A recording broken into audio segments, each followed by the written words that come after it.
All right, I just want to bring you up to date on other concerns, what's going on in the Korean Peninsula right now. South Korea has suspended this anti-missile placement that we were looking at, the THAAD anti-placement missile, as it's called. It is deemed a win for China. You might recall the Chinese and the North Koreans had viewed such actions as provocative. Now, of course, the Trump administration has been arguing what's provocative are these weekly tests of missiles that the North Koreans have been launching, some of them getting to Japanese waters, one not too far off Russian waters, and that this would be our response to that. The South Koreans, maybe under pressure from the Chinese or threats or concerns that this type of action would escalate things, have decided not to go that way.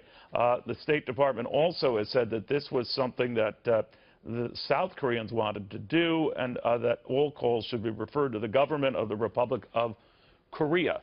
Let's get the read on all that. Jennifer Griffin, our State Department correspondent. Jen, what's going on here? Well, Neil, it's a very interesting development.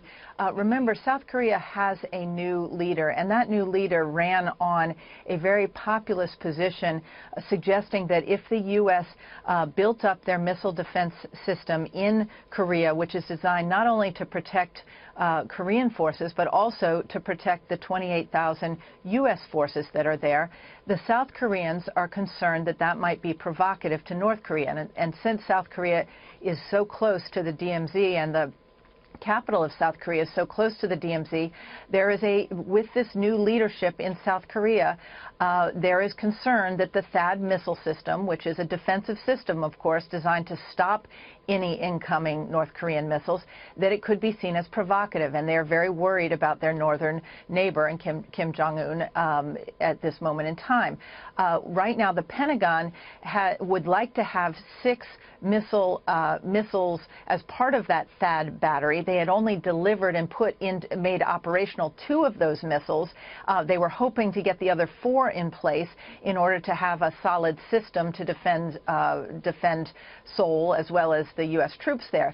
We had just heard in the last week from the Assistant Secretary of Defense for Asian Affairs, David Helvey. He was on the trip with Defense Secretary Mattis when they traveled out to Shangri-La to the Singapore Defense Conference.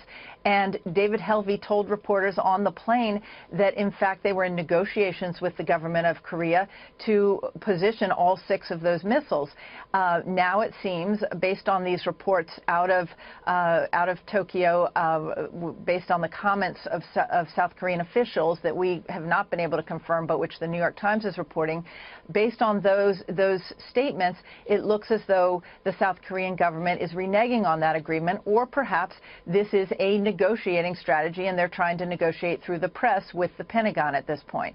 So we're not clear. We only have the statement that you read from the Pentagon at this point, which says we would refer you to the South Korean government, the ROK government. The U.S. trusts the ROK official stance that the THAAD deployment was an alliance decision and it will not be reversed.